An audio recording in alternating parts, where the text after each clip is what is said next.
मैं रोहित कुमार एबनीशो परिवार की तरफ से आपका स्वागत करता हूं। UPSC, PCS and other competitive examinations की तैयारी से संबंधित वीडियो को देखने के लिए हमारे चैनल को लाइक करें, सब्सक्राइब करें तथा शेयर करें। दोस्तों, आपने अपने आसपास कई ऐसे एस्पिरेंट देखे होंगे जो आईएएस, आईपीएस, पीसीएस अधिकारी बनने तथा अदर गवर्नमेंट सर्विसेज में चयनित होने का सपना लेकर के आते हैं। UPSC, PCS and other competitive examinations की तैयारी करते हैं, अपना प्रोडक्टिव टाइम लगाते हैं, अपना एफर्ट लगाते हैं, वैल्यूएबल रिसोर्स इन्वेस्ट करते हैं। इनफैक्ट बहुत सारे लोग जॉब छोड़ करके इन एग्जामिनेशंस की तैयारी करते हैं, उसके बावजूद इनका सिलेक्शन नहीं हो पाता है। मैं बताना चाहूँगा कि इन एग्जामिनेशंस का नेचर सिलेक्शन का कम और रिजेक्शन का ज़्यादा है। फॉर एग्जाम्पल, यदि मैं बात करूं यूपीएससी सिविल सर्विसेज एग्जामिनेशंस की, इसमें हर साल 9 से 10 लाख लोग फॉर्म भरते हैं।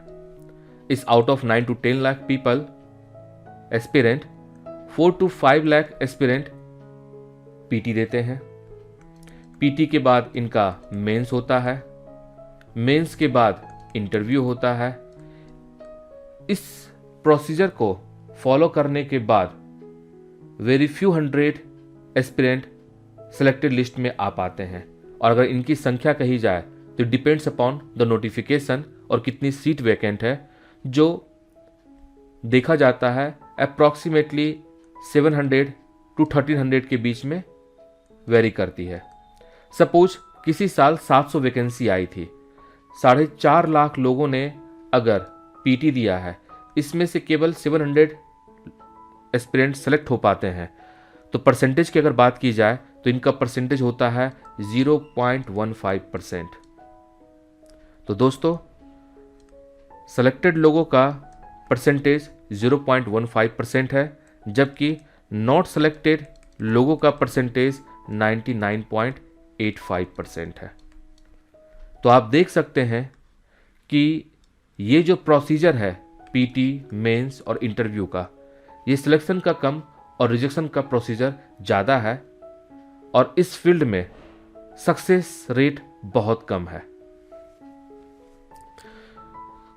दोस्तों, अपनी चर्चा को आगे बढ़ाने से पहले मैं बताना चाहूँगा एबनीशियो परिवार के बारे में।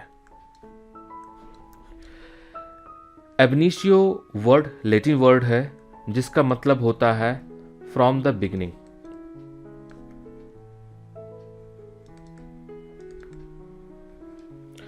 इस चैनल के माध्यम से इन एग्जामिनेशंस की तैयारी से संबंधित जो वीडियो शेयर की जाएगी, उसमें किसी पर्टिकुलर टॉपिक पर वेरी बेसिक लेवल से बताया जाएगा, आपको बेसिक कॉन्सेप्ट दिया जाएगा ताकि उस पर्टिकुलर टॉपिक पर आपकी पकड़ मजबूत हो सके। और इस प्रकार से हम लोग 1 by 1 सब्जेक्ट कवर करेंगे। जब आपकी बेसिक पकड़ मजबूत हो जाएगी और उस पर्टिकुलर टॉपिक पर आपकी पकड़ मजबूत होगी, तो चाहे पीटी हो या मेंस हो, उन दोनों एग्जामिनेशंस में आप अच्छा परफॉर्म करके आएंगे। इनफैक्ट इंटरव्यू में अगर आपसे कोई क्वेश्चन भी अगर पूछा जाएगा तो आप उसका सही से जवाब आप दे करके आएंगे और इस प्रकार से आप अपना सीट सुनिश्चित कर सकते हैं, अपना सिलेक्शन सुनिश्चित कर सकते हैं। दोस्तों, आपका दिशा निर्देश करने के लिए हमारे टीम में मुकेश सर हैं। मुकेश सर के बारे में मैं बताना चाहूँगा, 2015 में यूपीएससी सिविल सर्विस एग्जामिनेशंस के मेंस के ऐसे राइटिंग में, जो कि 250 मार्क्स का होता है, इसमें इनका 156 नंबर आया था। और सबसे बड़ी बात यह है कि ऐसा कहा जा सकता है कि 2015 में हिंदी मीडियम में ये हाईएस्ट नंबर था। अपने तैयारी के दरमियान में तथा उसके बाद भी इन्होंने कई एक एस्पिरेंट का दिशा निर्देश किया और इनके गाइडेंस में बहुत सारे लोगों का यूपीएससी तथा पीसीएस में केवल चयन ही नहीं हुआ बल्कि अच्छी रैंक लेकर के आए। अभी फिलहाल मुकेश सर किसी अन्य कार्य से व्यस्त हैं, हमारे साथ वो अगली वीडियो में जुड़ेंगे। दोस्तों, यह जीवन आपका है, फैसले आपके हैं, नियति आपकी है। उन फैसलों को लेने में हम सिर्फ एक मदद करेंगे। मैं अपने अनुभव के आधार पर, अन्य selected and not selected aspirant के अनुभव के आधार पर तथा वो सारे कैंडिडेट जिन्हें मार्गदर्शन दिया गया है उनके अनुभव के आधार पर कुछ बातें सामने आई है जिसके बारे में हम लोग आज चर्चा करेंगे। और वैसे भी कहा जाता है, यदि किसी राह की कठिनाई को आप पहले जान जाते हैं, भली भांति उस कठिनाई को समझ पाते हैं, तो उस राह पर चलना आसान हो जाता है, सफ़र सुहाना होता है और मंजिल को पाना बहुत आसान हो जाता है, आपकी क्षमता बढ़ जाती है। तो बिना समय गवाए हुए हम लोग आगे आज चर्चा करेंगे कि आज हमारे चर्चा का उद्देश्य क्या है। What is the purpose of this discussion. दोस्तों, आज सबसे पहले हम लोग चर्चा करेंगे कि आखिर क्या कारण है, वो क्या बाधाएं हैं जिसके कारण बहुत सारे एस्पिरेंट इन एग्जामिनेशंस में चयनित नहीं हो पाते हैं। इसके बाद हम लोग चर्चा करेंगे कि जब कोई एस्पिरेंट इन एग्जामिनेशंस की तैयारी के लिए आता है तो उसके मन में बहुत सारी भ्रांतियां रहती है, बहुत सारा डायलेमा रहता है, बहुत सारा क्वेश्चन रहता है। यह भ्रांतियां पढ़ाई के तरीके को लेकर के होती है, क्योंकि आप पहले ही देख रहे हैं लगभग 99.85% लोग अपना सिलेक्शन नहीं ले पाते हैं और हार्डली 0.15% लोग अपना सिलेक्शन ले पाते हैं। उनके मन में भ्रांतियां रहती है कि आखिर पढ़ाई किस तरीके से की जाए ताकि उनका नाम इन सिलेक्टेड लोगों में आ सके। उनके अंदर ये भी भ्रांति रहती है कि आखिर कौन सी पुस्तक पढ़ी जाए, कैसी पढ़ी जाए, क्या किसी नोट्स को पढ़ा जाए या क्या किया जाए। और सबसे लास्ट में खास करके यूपीएससी और पीसीएस के एग्जामिनेशन में ऑप्शनल पेपर का काफ़ी महत्व होता है, तो उनके अंदर इस बात का डायलेमा होता है कि आखिर कौन सा ऑप्शनल पेपर ले ताकि अच्छा नंबर आ सके, अपना चयन सुनिश्चित कर सके और अच्छे रैंक प्राप्त कर सके। आगे हम लोग इनके समाधान पक्ष के बारे में चर्चा करेंगे कि what should be your appropriate strategy, ताकि आप इस एग्ज़ाम में अपना सिलेक्शन सुनिश्चित कर सकें। और आपका पढ़ने का तरीका क्या होना चाहिए, किस प्रकार से आपको पढ़ना चाहिए। और इसके लास्ट बिंदु में हम लोग चर्चा करेंगे कि इन सारे प्रक्रिया में एब इनिशियो चैनल की क्या भूमिका रहेगी। तो दोस्तों, हम लोग चर्चा करते हैं आखिर वो क्या कठिनाइयां हैं, क्या बाधाएं हैं जिसके कारण लोग असफल हो जाते हैं, असफलता के क्या कारण हैं। तो मैं आपको बताना चाहूँगा, लोग दूसरे की गलती से सीखने के बजाय खुद को अपनी गलतियों का अखाड़ा बनाना चाहते हैं, जो एक सबसे बड़ा कारण है।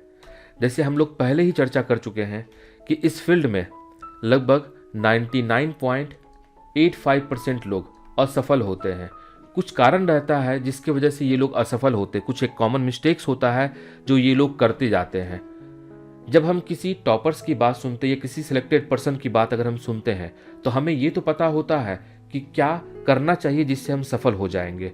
लेकिन यूपीएससी और पीसीएस के एग्जामिनेशंस में एक बात कही जाती है, जरूरी यह नहीं है कि क्या पढ़ा जाए, बल्कि जरूरी यह है कि क्या छोड़ा जाए। क्योंकि जो चीज़ आप नहीं छोड़ पाते हैं उसके कारण आप असफल हो जाते हैं। पढ़ने के लिए बहुत कुछ है, नहीं पढ़ने के लिए भी बहुत कुछ है। आपको चूजी होना होगा, आपको सेलेक्ट करना होगा कि आपको पढ़ना क्या है।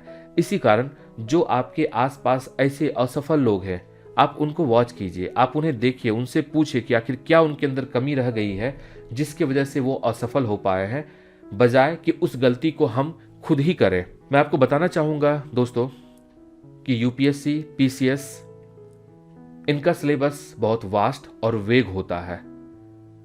इनका नेचर डायनामिक होता है, कभी किसी और जगह से क्वेश्चन आता है, कभी किसी और जगह से। फॉर एग्जांपल यूपीएससी में 2015-16 में योजनाओं से बहुत क्वेश्चन आया, कभी करंट अफेयर से क्वेश्चन आता है, तो कभी किसी पर्टिकुलर सेक्शन से क्वेश्चन बहुत ज़्यादा आ जाता है। तो आपको इन नए परिवर्तन और चुनौतियों के अनुरूप अपने आप को खुद ढालना होगा। वैसे भी कहा जाता है ठहरा हुआ विचार और रुका हुआ पानी सड़न पैदा करता है। तो ऐसे लोग जो इन परिवर्तन के हिसाब से अपने आप को नहीं ढाल पाते हैं, इसमें असफल हो जाते हैं। बहुत बार ऐसा देखा गया है, क्योंकि ये प्रोसीजर ऐसा है जिसमें आपको कभी ये नहीं पता होता है कि किस वक्त आप सफल हो पाएंगे। कुछ ऐसे भी कैंडिडेट्स आपने देखा होगा जो पहली बार पीटी देते हैं, उनका पीटी निकल जाता है, मेंस निकल जाता है, इंटरव्यू भी हो जाता है, वो लोग सिलेक्टेड हो जाते हैं, लेकिन उन्हें सर्विस बहुत अच्छी नहीं मिलती है। अच्छी सर्विस पाने के लिए वो दोबारा एग्ज़ाम देते हैं, लेकिन अगली बार उनका पीटी तक नहीं निकल पाता है। ऐसे बहुत सारे कैंडिडेट्स हैं और आपके आसपास ऐसे लोग होंगे। आप जब मिलिएगा तो आप पाइएगा बहुत सारे ऐसे कैंडिडेट होते हैं जिनका सिलेक्शन नहीं हो पाता है। वो आत्मचिंतन करने के बजाय अपनी गलती का ठिकरा किसी और पे फोड़ना चाहते हैं, किसी और कंधे की तलाश करते हैं ताकि वो बता सके कि वो असफल क्यों है। तो आत्मचिंतन करने की बजाय दोषारोपण तथा बहानाबाजी इनके नेचर में शामिल हो जाता है। इस क्रम में मैं हरिवंश राय बच्चन जी की एक कविता कहना चाहूँगा, जिसमें हरिवंश राय बच्चन जी कहते हैं, असफलता एक चुनौती है, इसे स्वीकार करो। क्या कमी रह गई देखो और सुधार करो। जब तक न सफल हो नींद चैन की त्यागो तुम। संघर्षों का मैदान छोड़ मत भागो तुम। बिना कुछ किए ही जय जयकार नहीं होती, कोशिश करने वालों की कभी हार नहीं होती।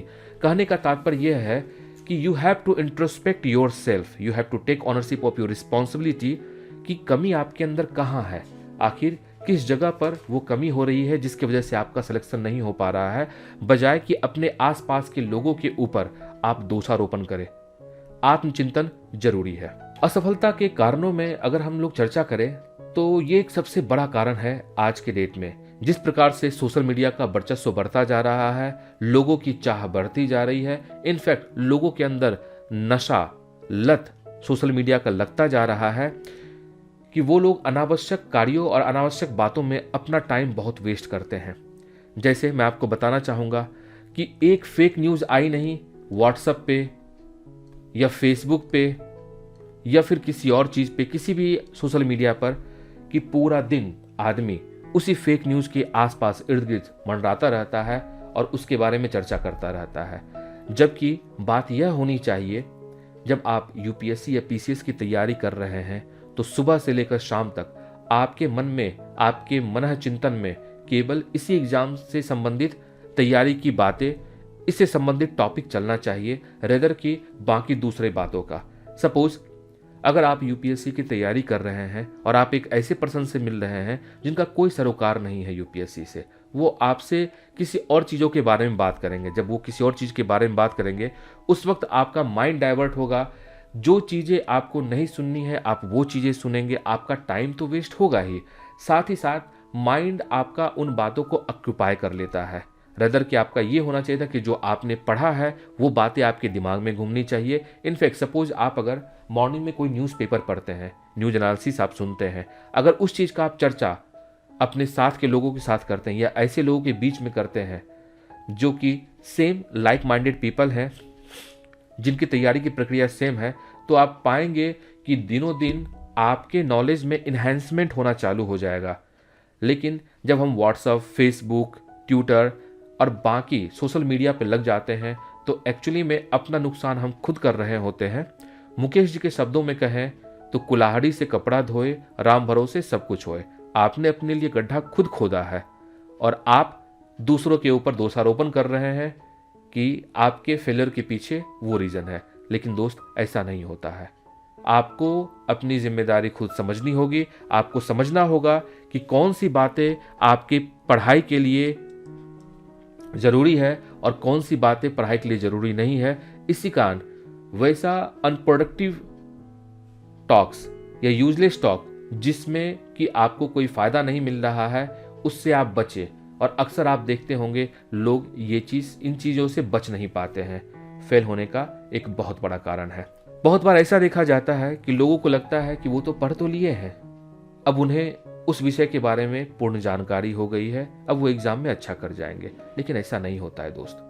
अभ्यास की निरंतरता की कमी और राइटिंग प्रैक्टिस के कारण वो लोग इन एग्जामिनेशंस में असफल हो जाते हैं। कहा जाता है practice makes a man perfect. यदि आप डेली थोड़ा ही लिखें, तो एक समय ऐसा आएगा जब आपकी लेखन क्षमता अच्छी हो जाएगी, आपका राइटिंग स्किल काफ़ी डेवलप हो चुका होगा। आपने जो चीज़ पढ़ा है आप उस पर MCQ बनाइए, आपने जो चीज़ पढ़ा है आप उस पर डिस्क्रिप्टिव आंसर्स लिखिए। अगर आप ये काम शुरू से करते जाएंगे तो याद रखिएगा अंतिम के समय में आपको बहुत ज़्यादा मेहनत करने की ज़रूरत नहीं होगी, सफलता आपकी सुनिश्चित होगी। और आप अपने आसपास जब देखेंगे तो पाएंगे अभ्यास की निरंतरता और राइटिंग प्रैक्टिस की कमी के कारण बहुत लोग ऐसे हैं जो कि एग्ज़ाम में पूरा आंसर लिख नहीं पाते हैं और उनका सिलेक्शन नहीं हो पाता है। इसी कारण कहा था slow and steady wins the race. ये मूल मंत्र है कि आपको डेली थोड़ा ही पढ़ें मगर डेली पढ़ें, ये जरूरी है। बहुत बार ऐसा देखा गया है, कोई टॉपर्स आया, अपनी बात बताया कि इस तरह से सिलेक्शन पाते हैं और आप आंख मूंद करके उनकी बात पे विश्वास करते हैं और उसी ढर्रे पे आप चलने लग जाते हैं। तो मैं आपको बताना चाहूँगा, अंधा अनुकरण जब आप करना चालू करते हैं तो एक्चुअली में आप अपनी सेल्फ आइडेंटिटी खो देते हैं, अपनी मौलिकता खो देते हैं। हर व्यक्ति के अंदर आपको अलग अलग क्षमता होती है, आपकी क्षमता अलग हो सकती है, आपकी परिस्थिति अलग हो सकती है, आपके आसपास का माहौल अलग हो सकता है। जो व्यक्ति आपको बता रहा है कि सफलता कैसे पाते हैं, उनके आसपास का माहौल, उनकी स्थिति आपको अलग होगी। यदि आपकी स्थिति उनकी स्थिति की तरह ही है, तब आप अगर अंधा अनुकरण करते हैं तो हो सकता है कि आप सफलता प्राप्त कर ले। लेकिन जरूरी यह है कि आप अंधा अनुकरण ना करें। आपका व्यवहार एक हंस की तरह होना चाहिए। हंस के अंदर एक बहुत अच्छी क्वालिटी होती है, वह पानी में मिले हुए दूध से केवल दूध को पी लेता है और पानी को छोड़ देता है। तो आपको इसी प्रकार से, चाहे आप सोशल मीडिया पे जाते, वहां जो आपके काम की चीज है वो आप लीजिए, बाकी आपको ये डिसाइड करना होगा कि आपके लिए यूजलेस स्टॉक कौन सा है। आपको ये डिसाइड करना होगा कि पर्टिकुलर जो टॉपर्स हैं, ये जो आपको बात बताई जा रही है, उसमें से कौन सा बात आप ग्रहण कर सकते हैं और अपने कैरेक्टर में इनकलकेट करके सफलता को सुनिश्चित कर सकते हैं। ये आपको डिसाइड करना होगा। लोग ऐसा नहीं कर पाते हैं, जिसकी वजह से वो असफल होते हैं। बहुत बार ऐसा देखा जाता है कि लोग सोचते हैं कि ठीक है, जब समय आएगा तो मैं स्मार्ट स्टडी करूंगा, शॉर्टकट अपना लूंगा, मेरा चयन आसानी से हो जाएगा। लेकिन दोस्तों, मैं आपको बताना चाहूंगा, there is no shortcut in life. यदि आपको स्वर्ग पाना है तो आपको मरना पड़ेगा। और वैसे भी अब्दुल कलाम के अगर शब्दों में कहे तो स्वप्न वो होते हैं जो हमें सोने ना दे, ना कि स्वप्न वो होते हैं जो हमें रात में सोने वक्त आते हैं। ये मान करके चलना पड़ेगा कि देयर इज नो शॉर्टकट। और वैसे भी तैयारी आपको करनी पड़ेगी, मेहनत आपको करना पड़ेगा। स्मार्ट वर्क आप तभी कर सकते हैं जब आप हार्ड वर्क किए हों। यदि आपने हार्ड वर्क कभी किया नहीं है और आप सोचेंगे आप स्मार्टली वर्क कर जाएंगे, ऐसा नहीं होगा। सपोज आपने पूरे साल भर प्रैक्टिस नहीं किया है और आप सोचेंगे लास्ट टाइम में आप इजी वे में लिख करके चले जाएंगे, ऐसा नहीं होगा। जो व्यक्ति शुरू से लिखना चालू करता है, जो एस्पिरेंट शुरू से आंसर राइटिंग प्रैक्टिस कर रहे हैं, आप देखेंगे परीक्षा से पहले उनका अपना एक स्किल डेवलप हो चुका होता है। उनकी आंसर एक अलग तरीके से होती है, उनका प्रेजेंटेशन आपको अलग तरीके का होता है। और जब एग्जाम में जाते हैं, स्मार्टनेस क्या होता है वो मैं आपको बता रहा हूँ। जब एग्जाम में जाते हैं उन्हें सोचने की जरूरत नहीं होती कि लिखना क्या है। उनके हाथ को मालूम और कलम को मालूम है कि लिखना क्या, और वो लिखते चले जाते हैं। क्योंकि यूपीएससी और पीसीएस जैसे एग्जामिनेशन में जहाँ कि आपको बहुत लंबा आंसर लिखना होता है, बहुत सारे क्वेश्चन करने होते हैं, वहाँ आपके पास सोचने का वक्त नहीं होता है। इसी कारण देयर इज नो शॉर्टकट। आपको पहले हार्ड वर्क करना होगा, तभी जाकर के आप स्मार्ट वर्क कर पाएंगे। अब जैसे हम लोगों ने चर्चा किया कि यूपीएससी हो चाहे पीसीएस हो, इनका जो सिलेबस होता है ये बहुत ही ज़्यादा वास्ट एंड वेग होता है। वास्ट और वेग कहने का मतलब ये है कि आपको सिर्फ लिख दिया जाएगा कि एग्जामिनेशन में पूछा जाएगा salient feature of Indian culture. Salient feature of Indian culture, ये इंडियन कल्चर कोई छोटी सी बात नहीं है, एक बहुत बड़ा टॉपिक है। इसमें बहुत कुछ आता है, आपका एंशिएंट से लेकर के मेडाइवल से लेकर के मॉडर्न तक का आपको आता है, और उसमें हर काल का आपको आता है। तो आप अगर सोचेंगे कि ये बहुत छोटा सिलेबस छोटा नहीं है, बहुत ही वेग सिलेबस है, बहुत ही वास्ट सिलेबस है।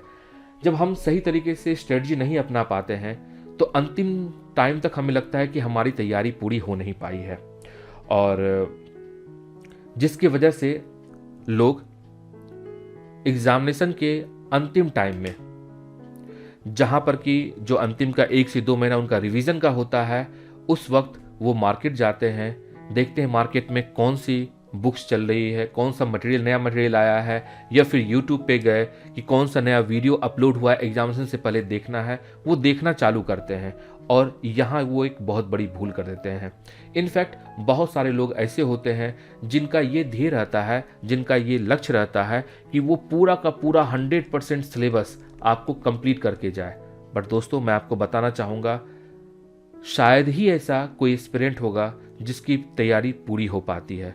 इनफैक्ट जो टॉपर्स होते हैं उन्हें भी पता नहीं होता है कि वो टॉप करने वाले हैं।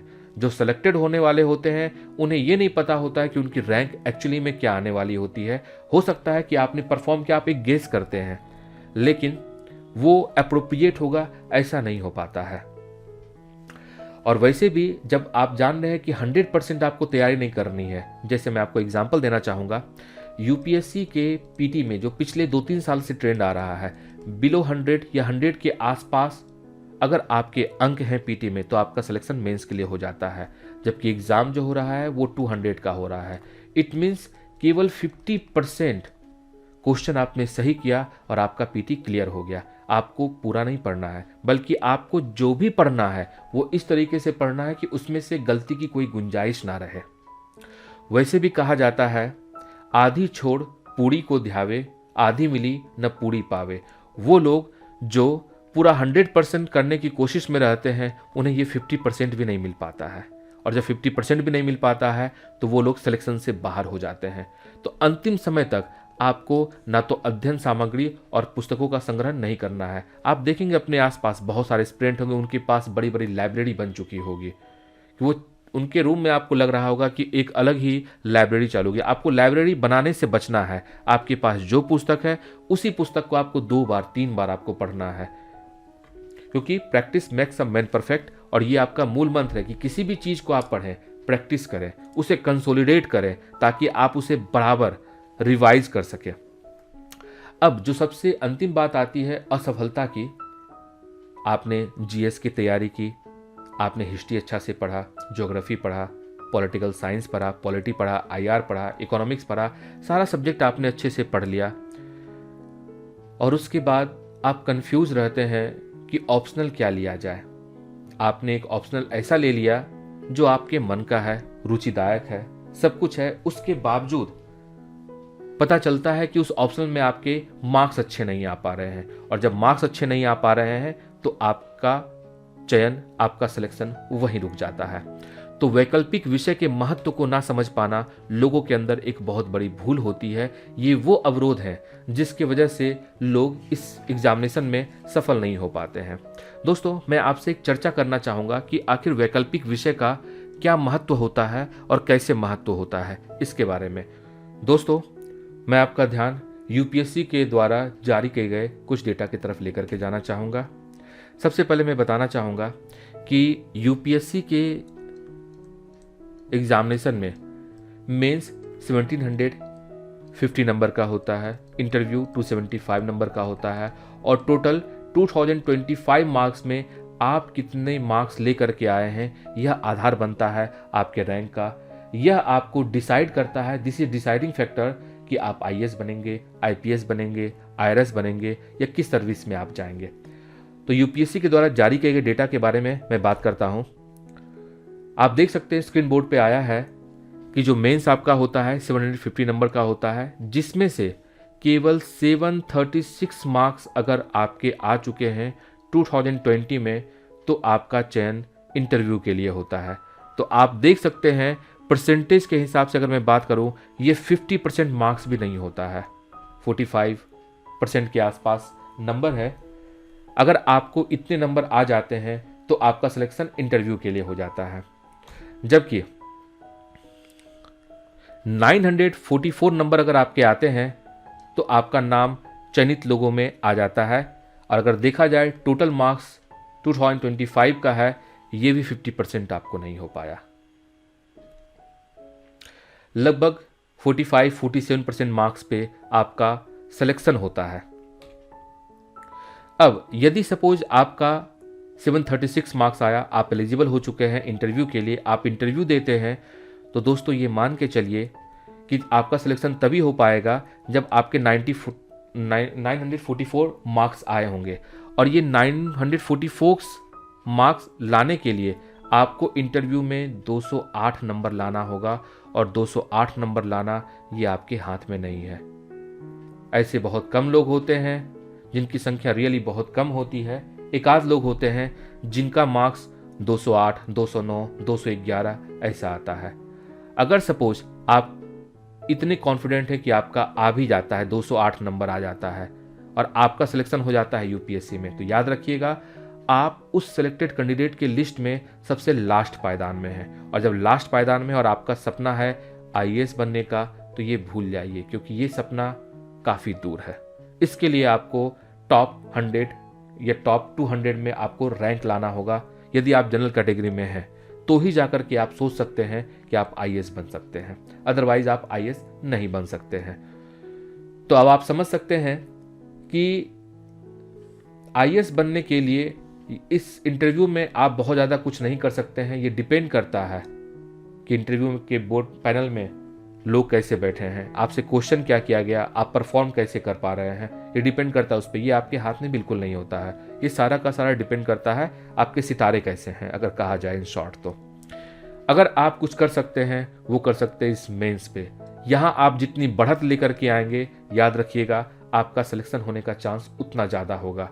आपके जो सपने हैं आईएएस बनने के, आईपीएस बनने के, या इनफैक्ट अगर मैं पीसीएस अधिकारी की भी बात करूं तो वहां पर भी आपको मेंस में इतने मार्क्स लाने होंगे ताकि इंटरव्यू के नंबर से आपके सिलेक्शन में बहुत ज़्यादा फर्क ना पड़े। दोस्तों अब मैं चर्चा करूंगा कि आखिर कैसे मेंस में आपके नंबर आने से फ़र्क पड़ता है। तो स्क्रीन बोर्ड पर आप देख सकते हैं, मैं अभी एग्जाम्पल यूपीएससी का ही लेकर के चल रहा हूँ और ये चीज़ अप्लीकेबल पीसीएस के लिए भी होता है। जैसे यूपीएससी में जो ऐसे पेपर है ये आपका 250 नंबर का है, जिसमें 60-70 मार्क्स भी लोगों के आते हैं। लेकिन मैं ये मान के चलता हूँ यदि आप एवरेज स्टूडेंट हैं तो 110-120 लाना आसान है, और आपको अगर सही दिशा निर्देश मिलता है तो आप 150 मार्क्स ला सकते हैं। जीएस पेपर 1, 2, 3, 4 ये सारा का सारा जीएस जो है इसमें बहुत ज़्यादा वेरिएशन नहीं होता है। इनफैक्ट जब आप बहुत सारे ऐसे नॉट सिलेक्टेड कैंडिडेट का मार्क्स देखेंगे तो पाएंगे उनका इन जीएस पेपर में नंबर बाकियों की अपेक्षा जिनका सिलेक्शन हो चुका है उससे काफ़ी ज़्यादा है, उसके बावजूद उनका सिलेक्शन नहीं हो पाया है। कारण आपको ये होता है ऑप्शनल पेपर। जिस जगह पर आप अपनी बढ़त अच्छी ला सकते हैं, ऐसे पेपर जिस जगह आप अपनी बढ़त अच्छी ला सकते हैं। और एक टाइम था जब जीएस 4 बहुत ज़्यादा स्कोरिंग था। आज के डेट में भी लोगों को ठीक ठाक स्कोर मिल जाता है, लोग अच्छा इसमें स्कोर कर पाते हैं। अब अगर बात मैं करूं ऑप्शनल पेपर की, यदि सपोज आपने मान लीजिए आप कैंडिडेट ए हैं, कैंडिडेट बी और कैंडिडेट सी, 3 कैंडिडेट हैं। कैंडिडेट ए को ऐसे पेपर में 110 मार्क्स आता है, बी 120 मार्क्स लेकर के आता है और सी 150 मार्क्स लेकर के आता है। अगर जीएस की बात करें लगभग अगर एवरेज लगभग बराबर भी अगर होता है तो इनका टोटल जो जीएस पेपर में मार्क्स आया है 395, 415 और 445। अगर वेरिएशन की बात की जाए तो ये वेरिएशन बहुत ज़्यादा नहीं है, 20 मार्क्स का गैप है। जबकि यहाँ पर आपको लगभग 30 मार्क्स का, यदि आप बहुत ज़्यादा ब्रिलियंट हैं, आपके मार्क्स बहुत अच्छे आते हैं, तो हो सकता है बाकियों के कंपैरिजन में आप 20, 30 या 40 नंबर ऐसे मिला सकते हैं काफ़ी मेहनत करने के बाद। लेकिन अगर मैं बात करूं ऑप्शनल पेपर की, अगर ऑप्शनल में आउट ऑफ 500 आपके 220 नंबर अगर आते हैं तो याद रखिएगा आपके टोटल 725 मार्क्स हो गए। जबकि 2020 के हिसाब से अगर देखा जाए तो सिलेक्शन 736 में हो रहा है, आपका सिलेक्शन नहीं हो पाएगा। आपको अपना सिलेक्शन सुनिश्चित करने के लिए 231 मार्क्स आपको लाना होगा, तभी जाकर के आप अपना 231 मार्क्स जब लाते हैं तो आपका 736 होता है और आपका सिलेक्शन हो पाता है इंटरव्यू के लिए। लेकिन फिर याद रखिएगा दोस्तों, फाइनल लिस्ट में आने के लिए आपको फिर 208 नंबर लाना पड़ेगा, और 208 नंबर लाना ये आपके हाथ में नहीं है। जब आपके सितारे एक लाइन में होंगे तो हो सकता है 208 क्या 210, 212 नंबर तक भी लोगों के आए हैं। अब अगर मैं बात करूं कि आप 231 के बजाय आप अपनी बढ़त 270 तक कर पाते हैं, तो आपको कितना नंबर आता है ये देखते हैं। 775 मार्क्स आया। इसका मतलब लगभग 29 नंबर्स बाकी लोगों के कंपैरिजन में आपके पास ज़्यादा आ जाता है। अगर 29 नंबर्स ज़्यादा हो गया तो इसका मतलब है अगर आपका 179 मार्क्स भी अगर इंटरव्यू में आता है तो आपका सिलेक्शन हो जाता है। मगर फिर याद रखिएगा, आपका सिलेक्शन जो हो रहा है आप लास्ट पायदान पे हैं। जब तक आप इस ऑप्शनल में अच्छी बढ़त नहीं ला पाते हैं, सपोज आप 330 नंबर लेकर के आते हैं तो आपका 835 होता है। लगभग 99 नंबर की बढ़त आप यहाँ पे लेकर के आते हैं और यही बढ़त सपोज अब आपका यहाँ इंटरव्यू में 150 या 160 भी अगर आता है, आपका सिलेक्शन हो जाता है, सर्विस आपको पहले से आपको बेहतर मिल सकती है। मैं बताना यह चाह रहा हूँ कि आपके सिलेक्शन में सबसे ज़्यादा जो अहम भूमिका निभाती है वो है ऐसे पेपर और ऑप्शनल पेपर। इंटरव्यू आपके हाथ में नहीं है, क्या मिलेगा। चलिए दोस्तों, अब हम लोग चर्चा करेंगे आखिर यूपीएससी, पीसीएस तथा अदर कॉम्पिटिटिव एग्जामिनेशन से संबंधित भ्रांतियां लोगों के मन में क्या है। इन भ्रांतियों के बारे में पहले हम लोग देखेंगे कि लोगों के मन में भ्रांति है कि आखिर अगर आपको सेलेक्ट होना है तो आपकी रणनीति क्या होनी चाहिए, what should be the appropriate strategy. उसके बाद उनके मन में भ्रांति है कि आप किस नोट्स को पढ़े, किस कोचिंग के नोट्स को पढ़े या किसी और के नोट्स को पढ़े, कौन सी पुस्तक पढ़े, स्वयं के नोट्स बनाएं, अगर बनाए तो कैसे बनाएं, वैकल्पिक विषय का चयन जो है वो हम किस आधार पे करें। ये सारी की सारी भ्रांतियां लोगों के मन में होती है। तो वन बाय वन हम लोग इसके बारे में डिस्कस करेंगे। तो सबसे पहली भ्रांति है पढ़ाई की रणनीति को लेकर के कि आपकी पढ़ाई की क्या रणनीति होनी चाहिए। इसमें लोगों को ये लगता है कि पहले वो क्या पढ़े, कहाँ से स्टार्ट करे और कैसे पढ़े। तो इसके लिए दोस्तों मैं बताना चाहूँगा कि ये इश्क नहीं आसा, बस इतना समझ लीजिए एक आग का दरिया है और डूबते जाना है। अगर आपको सफल होना है तो याद रखिएगा आपको अथक प्रयास करना होगा, आपको काफ़ी मेहनत करनी पड़ेगी। यदि आप सपोज यूपीएससी की तैयारी कर रहे हैं तो ये मान करके चलिए 1 से 2 साल तक आपको रिगरसली पढ़ना होगा। और इनफैक्ट मेरे एक गुरुजी ने मुझे कहा था कि if you want to become an civil servant and if you are preparing for UPSC then consider as if you are doing 3 PG in 2 years or you are doing 2 UG in 2 years। आपको इतना पढ़ना होगा जैसे कि आप 3 PG 2 साल के अंदर कर रहे हैं। तो आप ये सोच के चलिए कि आपके पास वक्त नहीं है, आपको उतना टाइम देना होगा। यदि आप उतना टाइम दे पाते हैं, बहुत ऐसे लोग हैं जो बहुत कम टाइम दिए बट उनका सिलेक्शन हो गया, लेकिन आप जब उनके बैकग्राउंड में जाकर के देखेंगे कि उनकी बैकग्राउंड क्या थी तो पाएंगे वो पहले ही इतना मेहनत कर चुके हैं कि उन्हें 1 से 2 साल देने की ज़रूरत नहीं पड़ती है। यदि आप फ्रेशर हैं, आपको 1 से 2 साल देना होगा। यदि आपके पास इस चीज़ की कोई जानकारी नहीं है कि कहाँ से चालू करें और कैसे चालू करें, तो आप ये मान के चलिए कि 1 से 2 साल मिनिमम टाइम है आपको प्रिपरेशन के लिए आपको देना होगा। यदि आप नहीं देते हैं तो याद रखिएगा दोस्तों, आप विशियस साइकिल में फंस जाते हैं। विशियस साइकिल क्या है? सपोज गलती से आपने स्मार्ट स्टडी की, लोगों के हिसाब से कुछ सेक्शन को पढ़ा और आपका पीटी क्वालिफाई हो जाता है, लेकिन आपका मेंस तैयार नहीं है। आपने मेंस दिया और संयोग की बात है कि मेंस भी आपका हो गया, लेकिन आपको ये नहीं पता है कि आप लास्ट पायदान पे हैं या अच्छी बढ़त लेकर के आप आए हैं। आप इंटरव्यू देते हैं, इंटरव्यू में जाने के बाद आपको पता चलता है या तो 2 चीज़ होगी, या तो आपका सिलेक्शन हो जाएगा या फिर आपका सिलेक्शन नहीं होगा। अगर आपका सिलेक्शन हो गया तो पता चला वहां भी आपको 2 चीज़ हो सकती है, या तो आपको अच्छा रैंक मिल गया या फिर आपको जो है अच्छा रैंक आपको नहीं मिला। अच्छा रैंक मिल गया तो बहुत सही है, अच्छा रैंक नहीं मिला फिर आप दोबारा एग्जाम आप देंगे, राइट। अगर आपका सिलेक्शन नहीं होता है तो याद रखिएगा पीटी से इस इंटरव्यू और रिजल्ट तक आने तक लगभग 10 से 11 महीने का टाइम आपका निकल चुका होता है और अगली पीटी के लिए आपके पास हार्डली 1 मंथ टाइम बचता है। और इस वक्त फिर आपकी पीटी तैयार हो जाए जरूरी नहीं है। अगर तैयार हो भी गई तो पता चला फिर आप मेंस में रह गए, फिर इंटरव्यू में रह गए और आपने अपना टाइम बचाने के चक्कर में आप इस विशियस साइकिल में फंस जाते हैं। PT mains interview, PT mains interview, और तब जा कर के बाद में चलता है कि आपका सिलेक्शन नहीं हो पाया। आप सिलेक्टेड कैंडिडेट की लिस्ट में नहीं आ पाए। अगर आए भी तो आपको रैंक अच्छी नहीं मिली। अगर रैंक अच्छी नहीं मिली तो याद रखिएगा आपको सर्विस भी अच्छी नहीं मिलेगी, ना ही आपको काडर अच्छा मिलेगा। तो पहले क्या पढ़ें, कैसे पढ़ें, ज़रूरी ये है कि आप 1 से 2 साल तक का टाइम आप यहाँ लेकर के आइए और इस विशियस साइकिल से फंसने से बचे। अब लोगों के अंदर भ्रांतियाँ इस बात की है कि शुरुआत आखिर कहाँ से की जाए। तो मैं बताना चाहूँगा सबसे पहले शुरुआत आपको करनी चाहिए एनसीईआरटी से, क्योंकि लोग सोचते हैं, बहुत सारे लोग कह रहे हैं कि एनसीईआरटी से चालू करो, कुछ लोग कहते हैं कुछ रेफरेंस बुक पढ़ लो, कुछ लोग कहते हैं कोचिंग मटेरियल पढ़ लो। तो सबसे बड़ी बात यह एनसीईआरटी में भी ओल्ड एनसीईआरटी पढ़ो, न्यू एनसीईआरटी पढ़ो, क्या पढ़े, कहाँ से चालू करें, ये लोगों के अंदर भ्रांति है इस बात को लेकर के कि आखिर पढ़ना कहाँ से चालू करें।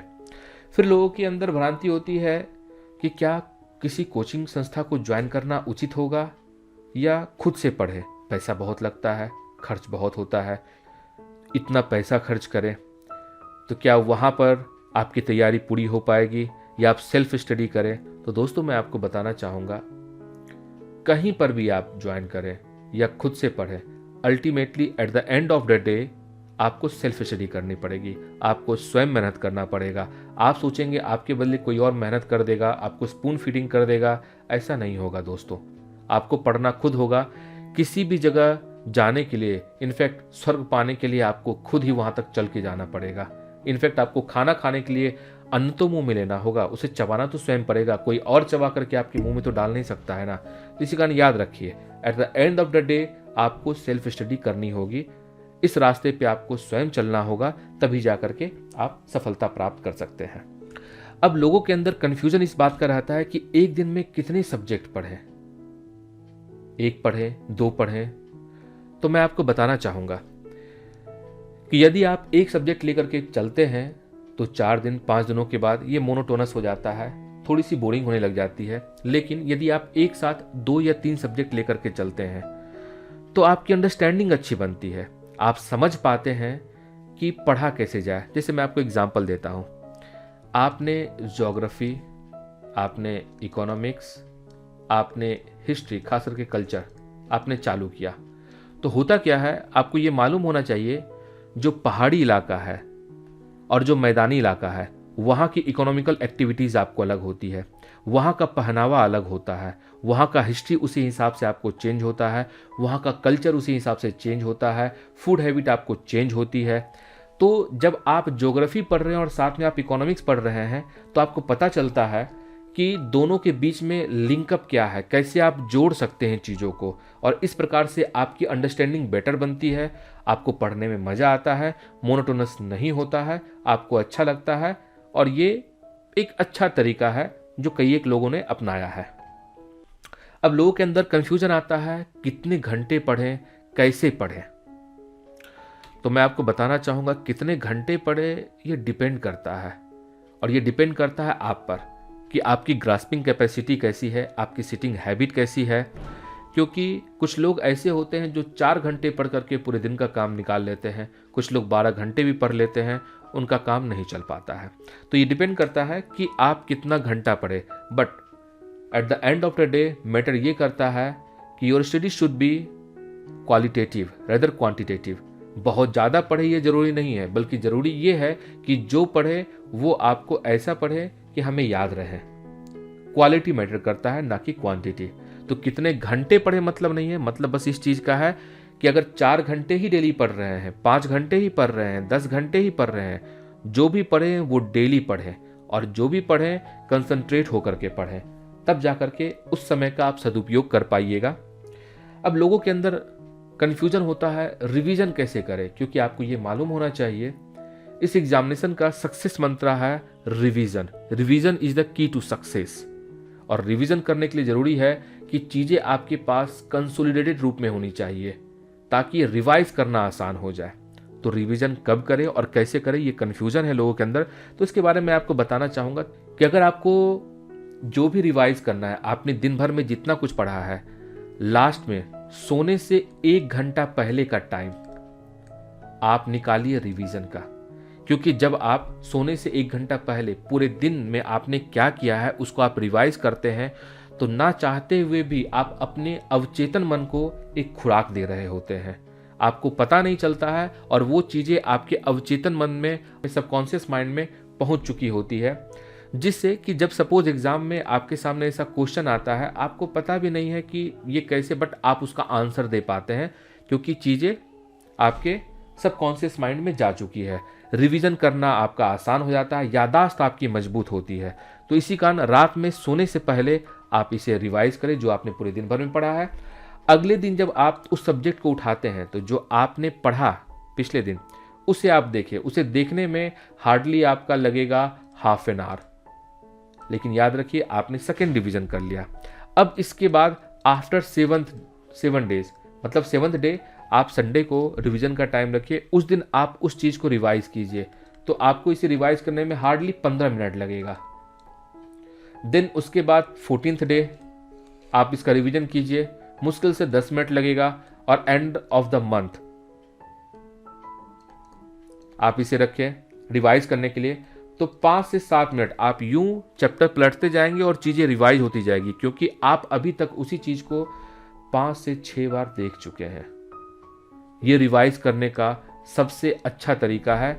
और जो लोग ये कहते हैं कि उन्हें याद नहीं हो पाता है, फैक्ट नहीं रट पाते, उन्हें रटने की कोई ज़रूरत नहीं है। इस प्रकार से ये फैक्ट अपने आप उनके दिमाग में इम्प्रिंट हो जाएगा, उन्हें खुद ब खुद याद हो जाएगा। उन्हें पता ही नहीं चलेगा कब ये फैक्ट्स अब उनका अपना हो चुका है, उन्हें याद आपको हो चुकी है। और इस तरीके से आप रिवाइज कर सकते हैं। मगर दोस्तों, जितना सुनने में आसान लग रहा है कि रात में सोने से 1 घंटा पहले रिवाइज करें, अगले दिन हाफ एन आवर रिवाइज कर ले, 7th डे 15 मिनट में, 14th डे 10 मिनट में और 38th डे 5 से 7 मिनट में रिवीजन हो जाएगा। सुनने में बहुत आसान है, लेकिन जब आप करेंगे तो ये बहुत ही टफ चीज़ है। इसे कंटिन्यू करना बहुत मुश्किल है, और जो लोग इस मुश्किल को पार कर पाते हैं उनका सिलेक्शन सुनिश्चित हो जाता है। लोगों के अंदर जो डायलेमा आती है वो इस चीज़ को लेकर के आती है कि क्या टेस्ट सीरीज ज्वाइन किया जाए या ना ज्वाइन किया जाए। तो दोस्तों, मैं कहना चाहूँगा कि आपकी तैयारी की प्रक्रिया हमेशा टेस्ट सीरीज के साथ होनी चाहिए। जब आप अपनी तैयारी कर रहे हैं, जब आप पढ़ रहे हैं, जरूरी नहीं है कि किसी कोचिंग संस्था में ही आप जा करके टेस्ट सीरीज ज्वाइन करें, बल्कि ऐसा भी हो सकता है आपने सपोज एनसीईआरटी पढ़ा, उसके पीछे आप देखेंगे हर चैप्टर के पीछे में बैक साइड में लास्ट में एमसीक्यू होता है, आप उसे सॉल्व कीजिए। डिस्क्रिप्टिव क्वेश्चन होता है, आप उसे सॉल्व कीजिए। वो आपका टेस्ट सीरीज का पार्ट है। तो टेस्ट सीरीज का जो मेन फायदा होता है वो ये होता है कि जो भी आपने पढ़ा है आप उसे कंसोलिडेट कर पाते हैं, आप उसे मेमोराइज कर पाते हैं, आप ये देख पाते हैं कि आपका परफॉर्मेंस कैसा जा रहा है। और याद रखिए, कहा जाता है कि शांति काल में इतने पसीने बहा लीजिए कि युद्ध काल में रक्त बहाने की जरूरत ना पड़े। जब आपके पास टाइम है ये 1 से 2 साल तैयारी करने का, उस वक्त आप इतना टेस्ट सीरीज बनाएं कि आप एग्जामिनेशन से यूज टू हो जाए। इसका फ़ायदा आपको एग्जामिनेशन में ये होगा कि आप मानिए ना मानिए, ये खुद के अनुभव से और अन्य लोगों के अनुभव से मैं आपको बता रहा हूँ, जब आप टेस्ट सीरीज ज्वाइन करते हैं सेम क्वेश्चन आएगा, इस बात की संभावना बहुत कम है। लेकिन आपको ये पता चल जाता है कि किसी भी क्वेश्चन में आंसर कैसे एलिमिनेट करें।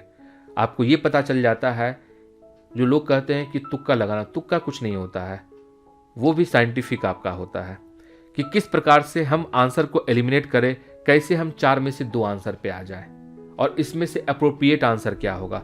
बहुत बार क्या होता है, जब आप इतना प्रैक्टिस कर चुके होते हैं कि आपने क्वेश्चन देखा और आपको आंसर पहले ही मालूम है, आपका टाइम उसमें बच जाता है। तो जब आप टेस्ट सीरीज ज्वाइन करते हैं, प्रैक्टिस करते हैं, तो इस चीज़ का आपको फ़ायदा इनडायरेक्टली मिलता है। एंड बिलीव मी, जो लोग प्रैक्टिस करके नहीं गए हैं और आप प्रैक्टिस करके गए हैं, आप में और उन लोगों में कम से कम 5 से 10 क्वेश्चन का डिफरेंस होगा। इनफैक्ट आपके कॉन्फिडेंस में अंतर होगा, क्योंकि आप यूज टू हैं उस सिचुएशन को हैंडल करने का, जो वो लोग नहीं हैं जिन्होंने टेस्ट सीरीज ज्वाइन नहीं किया या कोई भी टेस्ट नहीं दिए। तो इसी कारण मेरा मानना है कि आपको टेस्ट सीरीज ज्वाइन करना चाहिए, चाहे आप ऑनलाइन ज्वाइन कीजिए, चाहे फ्री का ज्वाइन कीजिए, चाहे पेड ज्वाइन कीजिए, बट प्रैक्टिस करने के लिए टेस्ट सीरीज आप जरूर ज्वाइन करें। अब आते हैं, अगला कन्फ्यूजन लोगों के अंदर होता है, नोट्स तथा पुस्तकें हम लोग क्या पढ़ें। जैसे एक विषय के लिए कितनी पुस्तकें पढ़ें और क्या पढ़ा जाए और क्या छोड़ा जाए, ये सबसे बड़ी बात है इस एग्जामिनेशन की। क्योंकि इस एग्जामिनेशन में ये चीज़ नहीं है कि आप क्या क्या पढ़ें, बल्कि ज़रूरी ये है कि क्या क्या छोड़ें। तो इस बारे में मैं कहना चाहूँगा कि आप एक एनसीईआरटी पढ़ें। सबसे पहले एनसीईआरटी जब आप पढ़ते हैं तो आपका फाउंडेशन बेस मजबूत आपका हो जाता है। और कहा जाता है यदि किसी बिल्डिंग का फाउंडेशन मजबूत है तो बिल्डिंग की उम्र काफ़ी आपको होती है। आप एनसीईआरटी पढ़ें, उसके बाद आप एक रेफरेंस बुक पढ़ें, और उसके बाद अगर आपको लगता है कि किसी कोचिंग का मटेरियल आपको अच्छा लग रहा है या किसी के नोट्स आपको अच्छे लग रहे हैं, आप उसे देख सकते हैं। लेकिन आपको अपनी शुरुआत एनसीईआरटी से करनी चाहिए। आपको पता चलेगा कि उसका लैंग्वेज कितना लूसिड है और वैसा ही लैंग्वेज। अब आते हैं जो लोगों के अंदर कन्फ्यूज़न होता है कि खुद के नोट्स कैसे बनाएं। दोस्तों, मैं बताना चाहूँगा, यदि आप तैयारी ही चालू करते हैं या नोट्स बनाना चाहते हैं तो सबसे पहले उस पर्टिकुलर एग्जामिनेशन का सिलेबस आप उठाएं। उस सिलेबस को आप मेमोराइज करें। I am stressing on the word memorise करें। आप उसे याद करें, कंठस्थ करें। आपको सुनने में फनी लग रहा होगा, लेकिन इसका बहुत फ़ायदा होता है।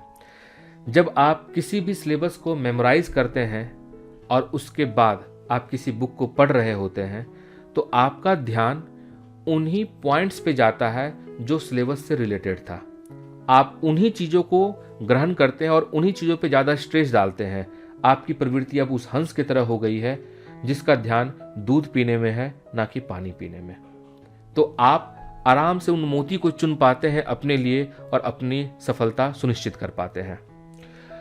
उसके बाद जब आपको नोट्स बनाना है तो आप लास्ट ईयर क्या क्वेश्चन आपको आया है, उसका क्या आपका एनालिसिस है, उन सब चीज़ों को देखें। इससे आपको एक ओवरव्यू मिल जाता है कि एग्जामिनेशन में किस तरह का क्वेश्चन पूछा जा रहा है। सिलेबस तो आपको पर्टिकुलर दिया हुआ है, बट क्वेश्चन पूछने का पैटर्न क्या है, किस पर्टिकुलर टॉपिक पे ज़्यादा स्ट्रेस डाला जा रहा है, क्या करंट पे डाला जा रहा है या स्टैटिक पोर्शन पे डाला जा रहा है या कन्वेंशनल सब्जेक्ट, सब कन्वेंशनल टॉपिक्स ज़्यादा पूछे जा रहे हैं। अगर करंट में पूछा जा रहा है तो क्या लॉ से रिलेटेड आपको है या आईआर से संबंधित रिलेटेड है या साइंस का आपको ज़्यादा पूछा जा रहा है, किस सेक्शन का ज़्यादा पूछा जा रहा है। आप ये बात एनालाइज कर पाएंगे जब आप प्रीवियस ईयर क्वेश्चन पेपर देखेंगे। उसके आधार पर आप अपना नोट्स बनाएं, क्योंकि फिर वही बात है कि क्या पढ़ना है ये ज़्यादा इंपॉर्टेंट नहीं है, इंपॉर्टेंट है क्या छोड़ना है। और क्या छोड़ना है ये आप तभी कर पाएंगे जब सिलेबस आपको याद हो, जब आप प्रीवियस ईयर क्वेश्चन पेपर का एनालिसिस खुद आप कर चुके हो, एनालाइज कर चुके हो कि कहाँ से क्या आ रहा है। अब इसके बाद जब आपको नोट्स बनाना है तो मैंने कहा कि सबसे पहले आपको एनसीईआरटी आपको पढ़नी चाहिए। एनसीईआरटी क्यों पढ़नी चाहिए, इसके लिए हम लोग किसी अन्य वीडियो में देखेंगे। कैसे पढ़नी चाहिए मैं थोड़ा सा ब्रीफ करूंगा इसके बारे में। एनसीईआरटी पढ़ने के लिए आप सपोज कोई एनसीईआरटी पढ़ते हैं, सबसे पहले क्या हुआ, आपने सिलेबस मेमोराइज किया। सिलेबस मेमोराइज करने के बाद आपने कुछ क्वेश्चन पेपर देखे। हो सकता है क्वेश्चन पेपर देखेंगे आपको एलियन सा फील होगा उस वक्त, क्योंकि आपको उस पर्टिकुलर टॉपिक के बारे में नहीं मालूम है। तो कोई बात नहीं, क्वेश्चन पेपर मत देखिए, आप सिलेबस याद कीजिए। सिलेबस याद करने के बाद जब आप पर्टिकुलर सपोज क्लास 6 का आप हिस्ट्री पढ़ रहे हैं तो आप पेंसिल का इस्तेमाल करें। उस वक्त आपको जो जो लाइन इंपॉर्टेंट लगता है उसे आप अपने पेंसिल से अंडरलाइन कर दें।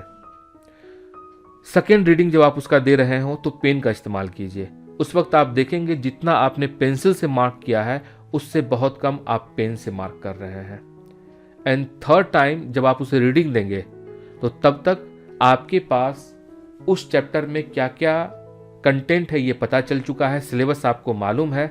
आप क्वेश्चन पेपर देखिए। जब आप क्वेश्चन पेपर देखिएगा तो आपको पता चलेगा कि एक्चुअली में अब आपको पढ़ना क्या है, क्वेश्चन कहाँ से आ रहा है। आप उनको हाईलाइट करें हाइलाइटर से। जब आप जो है हाइलाइटर से हाईलाइट करेंगे तो आप देखेंगे आपके हर बुक में 3 पैटर्न बन चुका है, हाइलाइटर, पेन और पेंसिल का। जो आपने हाईलाइट किया है वो कुछ बिंदु ही होगा, उन पूरे के पूरे चैप्टर का क्रक्स होगा, मेन पॉइंट होगा। आपने मेन पॉइंट को हाइलाइटर से हाईलाइट किया, क्रक्स आप देखेंगे वो सारा का सारा पेन से हाईलाइट हो चुका है, जबकि उसका एक्सप्लेनेशन आपके पेंसिल से हाईलाइट हो चुका है। तो एक तरीके से जो नोट्स बनाने का तरीका है कि हम जो सबसे पहले उसका मुख्य बिंदु होता है वो लेते हैं, उसका क्रक्स डालते हैं, और लगता है कि एग्जाम्पल देना है इलस्ट्रेशन के लिए तो हम लोग उसका एग्जाम्पल डालते हैं। ये प्रक्रिया आपकी चालू हो गई पढ़ने से ही। तो आप इस प्रकार से जो है एनसीईआरटी पढ़ें।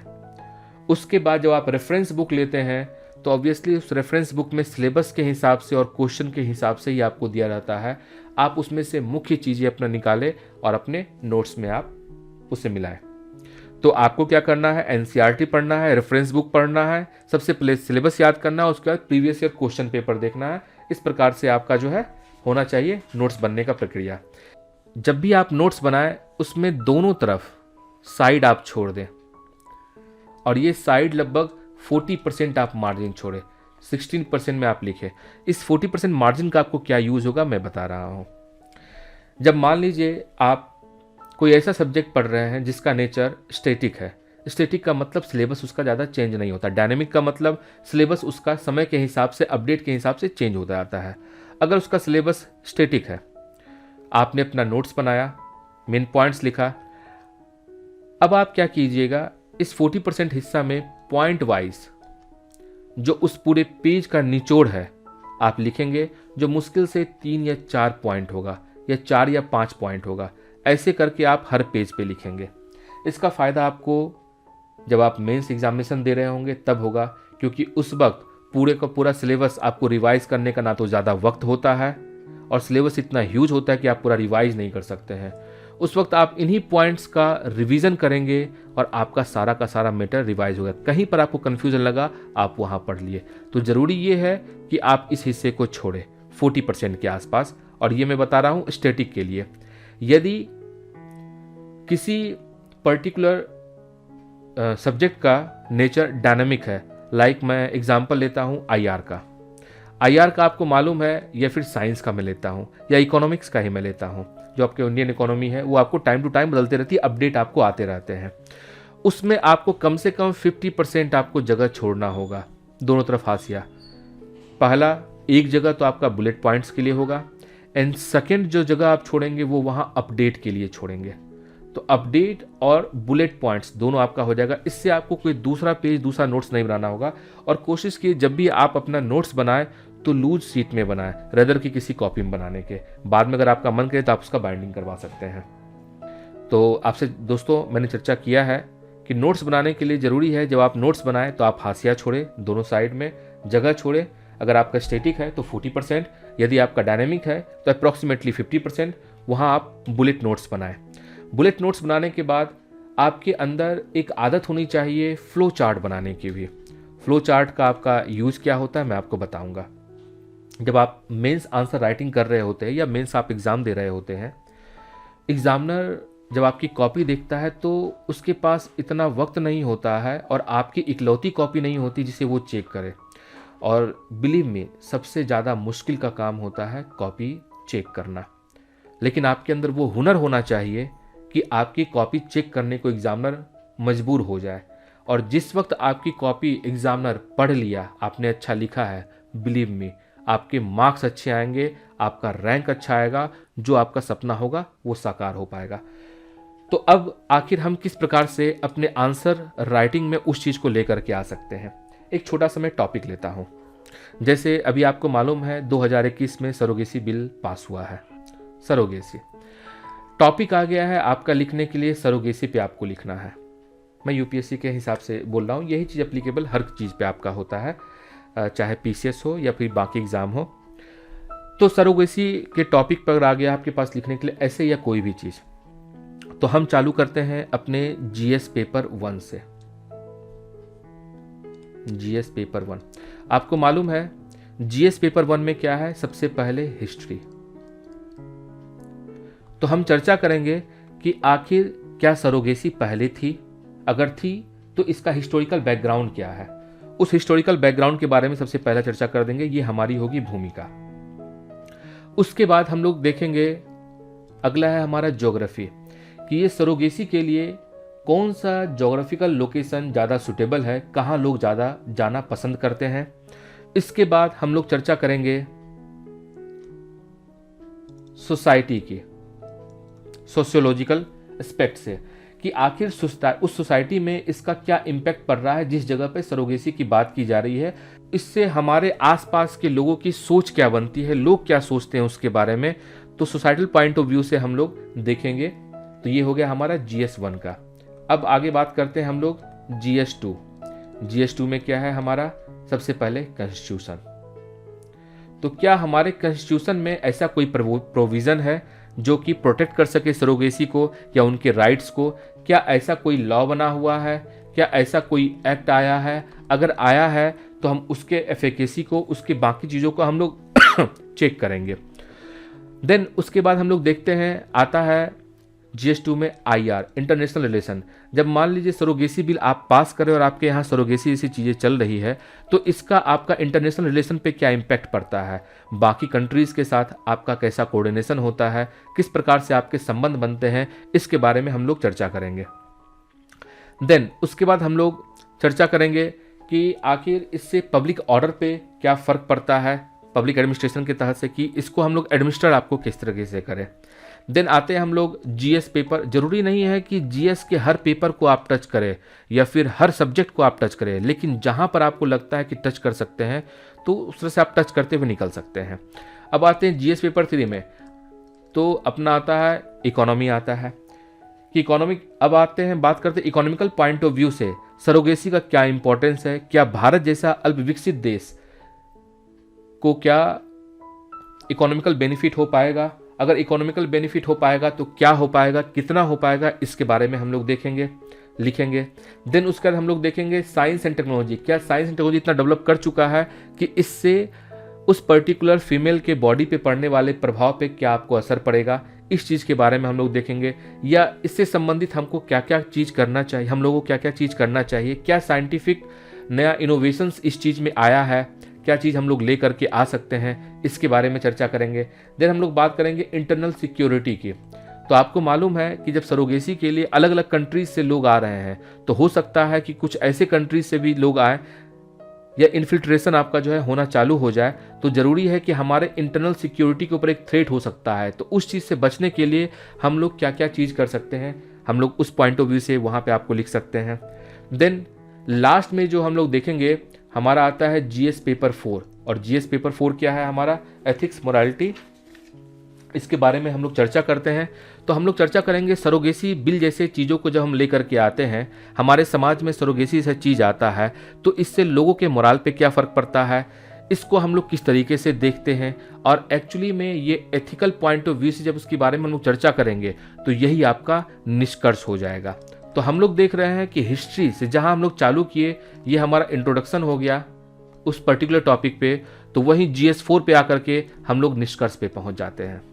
आपने एक फ्लो चार्ट बनाया, तो फ्लो चार्ट बनाने का दूसरा फायदा आपको ये होता है, एक तो आपको दिख जाता है चीज़ें पॉइंट बाय पॉइंट, या जब आप एग्जाम में जाते हैं देने के लिए, क्वेश्चन इतना ज़्यादा होता है कि आप सारा का सारा क्वेश्चन अटेम्प्ट नहीं कर पाते हैं। इन सच कंडीशन यदि आपने सरोगेसी टॉपिक लिखा, आपने GS पेपर 1 लिखना नहीं है, आपको समझाने के लिए है, आपने लिखा हिस्टोरिकल पॉइंट ऑफ व्यू, आपने एक पॉइंट डाल दिया, ज्योग्राफिकल लोकेशंस आपने डाल दिया, सोसाइटल स्ट्रक्चर के हिसाब से आपका क्या एस्पेक्ट वो आपने डाल दिया, कॉन्स्टिट्यूशनल एस्पेक्ट, लॉ क्या है आपने, आप सिर्फ जो है पॉइंट वाइज लिख करके चले आए। बिलीव मी, अगर 10 नंबर का वो क्वेश्चन है, एग्जामिनर को मालूम है कि इसके पास इतना वक्त नहीं रहा कि ये पूरा का पूरा आंसर लिख पाए, बट इसकी अंडरस्टैंडिंग इतनी अच्छी है कि इसने अच्छे तरीके से चीज़ों को पिरो दिया है, और एक्चुअली में उनके पास एक आंसर फॉर्मेट टाइप का होता है जिससे कि वो मैच करते हैं कि क्या ये चीज़ें उस आंसर में आया है कि नहीं आया है। जब आया है तो याद रखिए कि आपको इसमें अच्छी नंबर मिल जाएगी, और आपने अगर एक्सप्लेन कर दिया तो बहुत अच्छी नंबर मिल पाएगी। तो ये छोटी छोटी बातें होती है, छोटी छोटी बिंदु है जिसको कि अगर आप ध्यान में रखते हैं तो जाकर के आपका सक्सेस मिल पाता है। वैसे भी कहा जाता है जल बिंदु निपातिन क्रमशः पुड़ियते घटा, अर्थात जल के एक एक बूंद से घड़ा भरती है। तो कौन सा बूंद उस घड़ा को भरने में सहायक सिद्ध हुआ है, इस बात को आप डिसाइड नहीं कर सकते हैं, क्योंकि हर बूंद का अपना महत्व है। तो किस जगह से आप क्या नंबर ला पा रहे हैं, किस जगह से कौन सा नंबर आप प्राप्त कर पा रहे हैं, कैसे आप प्राप्त कर पा रहे हैं, वो नंबर मैटर करता है आपके सक्सेस के लिए, क्योंकि आपकी सक्सेस के लिए हर क्वेश्चन का नंबर आपके लिए अनिवार्य है। तो फ्लो चार्ट बनाने की आदत डालें अपने नोट्स में। इससे नोट्स आपका लूसेंट होता है, देखने में अच्छा भी होता है, पिक्टोरियल प्रेजेंटेशन से चीज़ें आपको याद भी होती है और सही रहता है। अब दोस्तों हम लोग चर्चा करेंगे कि एस्पिरेंट के अंदर भ्रांति होती है वैकल्पिक विषय के चयन को लेकर के, कि आखिर वैकल्पिक विषय क्या चयन किया जाए, किस आधार पर चयन किया जाए जिससे सफलता सुनिश्चित हो सके। क्योंकि हम लोगों ने पहले यूपीएससी के द्वारा जारी किए गए डेटा के आधार पर जो एनालाइज किया था, तो ये पाया था कि ऑप्शनल पेपर का आपके सिलेक्शन पे, आपके रैंक पे बहुत ही ज़्यादा असर पड़ता है। तो जब लोगों से चर्चा की गई, बात किया गया, उससे जो निचोड़ जो सामने आ पाया है वो मैं आपको बताना चाहूँगा। कुछ लोगों ने कहा कि ज़रूरी है कि हम लोग जो ऑप्शनल पेपर का जो चयन करें उसका आधार होना चाहिए कि ये रुचिकर हो और सहज हो पढ़ने में, अर्थात ये इंटरेस्टिंग हो और कंफर्टेबिलिटी आपको रहे, मटेरियल आपको मिल जाए, इसका पढ़ना आसान आपको रहे। कुछ लोगों ने कहा कि स्कोरिंग होना चाहिए, और इसी कारण आप देख रहे होंगे और आपने देखा होगा कि बहुत सारे आईआईटियंस, इनफैक्ट उनका हिंदी साहित्य से कोई लेन देन भी नहीं है, फिर भी हिंदी साहित्य या ऐसा सब्जेक्ट आपको लेते हैं। इनफैक्ट कुछ लोग संस्कृत साहित्य लेते हैं, कुछ लोग कुछ और साहित्य लेते हैं, ताकि आपको नंबर अच्छा आ सके, अच्छा स्कोर कर सके और अपनी रैंक बना सके, जो वो सपना देख रहे थे आईएएस बनने का, आईपीएस बनने का, उसे साकार कर सके। इसी कारण कुछ लोगों का कहना है कि पढ़ने के लिए मुझे कुछ भी मिल जाए, लेकिन दैट शुड बी स्कोरिंग। जबकि कुछ लोग मानते हैं कि आपका बैकग्राउंड होना चाहिए, बैकग्राउंड होने से आपकी अंडरस्टैंडिंग अच्छी होती है, और जब अंडरस्टैंडिंग अच्छी होगी तो पढ़ना आपके लिए ईजी हो जाएगा। तो कहीं ना कहीं अगर देखें तो वो बात आ गई इंटरेस्ट की और कंफर्टेबिलिटी की हो गई, बैकग्राउंड को लेकर के अगर हम लोग बात करते हैं तो। जबकि कुछ लोगों का ये कहना मानना होता है कि अगर हम डायनामिक नेचर का अगर कोई सब्जेक्ट लेते हैं तो उसमें अपडेट अच्छा आता है, अपडेट अगर आता है और उस अपडेट को अपने आंसर में अगर हम डालते हैं तो इस चीज़ से कहीं ना कहीं हमारा आंसर बहुत प्रभावी होता है और हमें अच्छा स्कोर मिलने का चांस रहता है। इस बात में कहीं कोई शक नहीं है, ये काफ़ी हद तक सही है। कुछ लोग का मानना है कि स्टैटिक जिसका सिलेबस है, जिसमें कोई चेंज ही नहीं आता है, छोटा सिलेबस है, कंसाइज सिलेबस है, इसको पढ़ो और जा करके एग्जाम दे दो। कुछ लोगों का कहना है कि जो सिलेबस का आपका साइज जिनका छोटा हो उसे पढ़ना आसान है, क्योंकि उसे हम बार बार रिवाइज कर सकते हैं, बहुत जल्दी समाप्त कर सकते हैं और अपनी बढ़त आपको ला सकते हैं।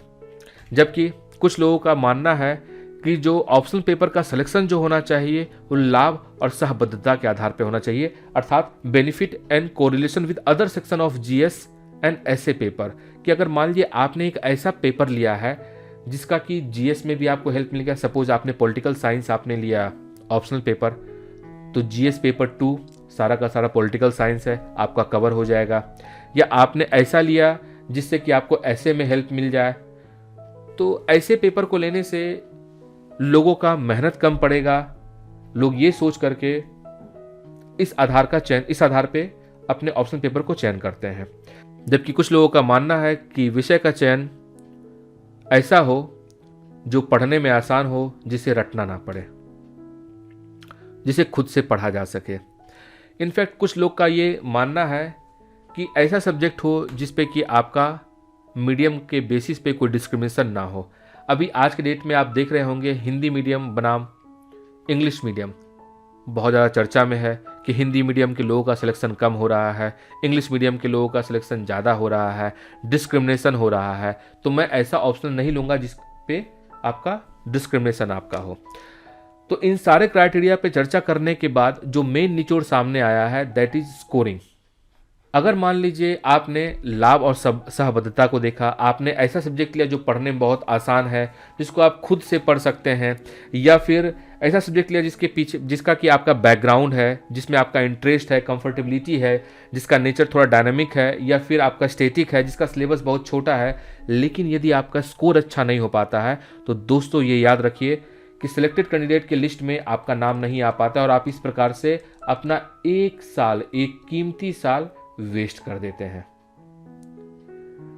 अगले साल आपका उस पर्टिकुलर सब्जेक्ट के प्रति इतना मोह बढ़ जाता है कि नहीं मैं दोबारा इसी से दूंगा, कि आपने पैर पे फिर कुल्हाड़ी मार रहे हैं और फिर आपका सेकेंड ईयर भी आपका बर्बाद हो जाता है। तो इसी कारण जरूरी ये है कि जब भी आप वैकल्पिक विषय का चयन करें उसका जो मेन आधार होना चाहिए दैट शुड बी स्कोरिंग। क्योंकि मैं आपको बता देना चाहूँगा, ऐसे कई एक लोग हैं जिन्होंने एक टाइम में पाली सब्जेक्ट लिया, उस पाली सब्जेक्ट में अच्छा नंबर ला करके अच्छी बढ़त के साथ अच्छी रैंकिंग लेकर के आए, जबकि उनके जीवन में उस पाली सब्जेक्ट का कोई यूज नहीं था सिवाय कि चयन के लिए। तो उन्होंने कभी ये नहीं देखा कि उनका बैकग्राउंड क्या है, क्या उन्हें पाली समझ में आती भी है, नहीं समझ में आती है, रटना पड़ेगा रट लेंगे, समझना होगा जहाँ वहाँ समझ लेंगे। सिलेबस भी छोटा है और वो ऐसा सब्जेक्ट था जिसमें कि लोगों के बहुत अच्छे नंबर आए हैं। और पाली एक ऐसा सब्जेक्ट था जिसके कारण बहुत लोग आईएएस बन पाए हैं, ये कहना कहीं से अनुचित नहीं होगा। तो मेनली कहने का तात्पर्य आपको ये है कि आप कुछ भी पढ़े, कोई भी ऑप्शनल पेपर लें, उसका बस एक मेन आधार होना चाहिए, दैट शुड बी स्कोरिंग। और इसके लिए आप मार्केट जाएं, मार्केट में आप देखें क्या ट्रेंड चल रहा है, क्या कोई ऐसा सब्जेक्ट है जिसपे कि मीडियम के बेसिस पे डिस्क्रिमिनेशन ना हो, स्कोरिंग हो, इजी टू मगअप हो, ठीक है। और बेहतर तो वैसा सब्जेक्ट होता है साथ में जो थोड़ा डायनामिक नेचर का हो, जिसमें आपकी क्रिएटिविटी सामने आ सके, जहाँ पर कि आपके पास इतनी स्वतंत्रता होनी चाहिए कि आप क्या सोच रहे हैं वो भी आप एंगल उसमें दे सके, ऐसा आपके पास सब्जेक्ट होना चाहिए। क्योंकि वैसा सब्जेक्ट जिसमें क्रिएटिविटी का ऑप्शन होता है उसमें स्कोरिंग का भी चांसेस बढ़ जाता है। अब हम लोग बात करेंगे कि हमारे पास समाधान पक्ष क्या है। इतने सारे हमारे पास समस्या आ चुके, डायलेमा आ चुका, तो समाधान पक्ष के बारे में हम लोग पहले ही देख चुके हैं कि आपकी जो है एक अप्रोप्रिएट स्ट्रेटजी होनी चाहिए। अप्रोप्रिएट स्ट्रेटजी के अंतर्गत क्या कि आपको सबसे पहले 1 से 2 साल का प्रिपरेशन का आपको टाइम बिल्कुल लेकर के चलना है। आपको रिगरसली जो है आपको मेहनत करना है। शुरुआत आपको अपनी एनसीईआरटी से करनी है, अपना बेस बनाना है। एनसीईआरटी पढ़ने का तरीका आपको बताया जा चुका है। एनसीईआरटी के बाद एक रेफरेंस बुक लेंगे। एक रेफरेंस बुक लेने के बाद यदि आपको लगेगा किसी कोचिंग या किसी का नोट्स आपको ज़्यादा अच्छा लग रहा है तो उस नोट्स को आप पढ़ सकते हैं। अदरवाइज़ आपके लिए ये दोनों चीज़ काफ़ी है। इसके बेसिस पे आप अपना नोट्स बनाएंगे। नोट्स बनाने की प्रक्रिया आपको बताया जा चुका है, किस प्रकार से आप बुलेट नोट्स बनाएंगे, किस प्रकार से आप उसमें फ्लो चार्ट आप डालेंगे। इस स्ट्रेटजी को आप अपनाएंगे। फिर प्लस आपको बताया जा चुका है कि जो भी चीज़ आप कर रहे हैं इस दरमियान में उसका रिवीजन बहुत ज़रूरत है।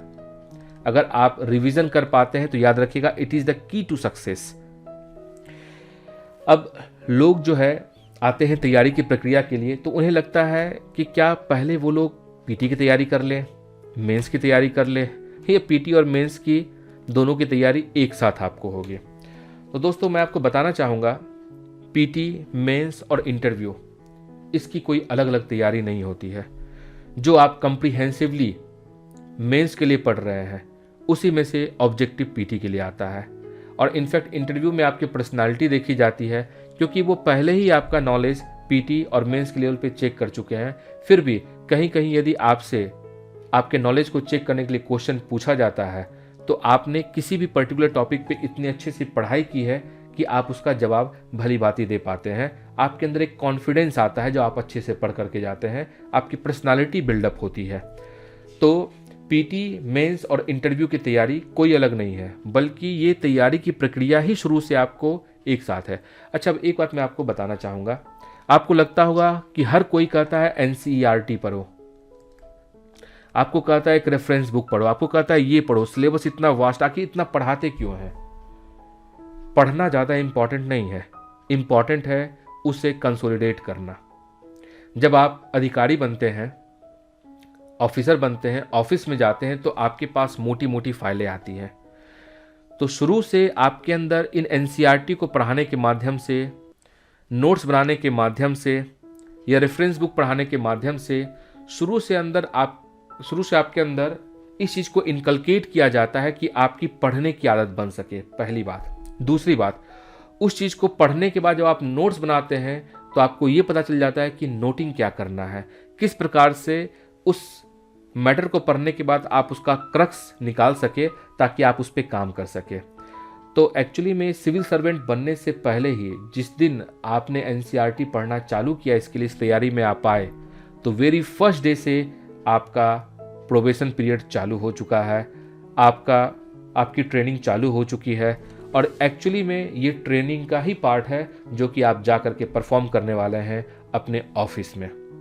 तो दोस्तों, कि किसी भी व्यक्ति के सक्सेस के लिए और खास करके इस फील्ड में किसी भी एस्पिरेंट के सक्सेस के लिए 5 Ds का बहुत इंपॉर्टेंट है। तो दिस इज द सक्सेस मंत्रा। तो पहला क्या है? First thing is dream.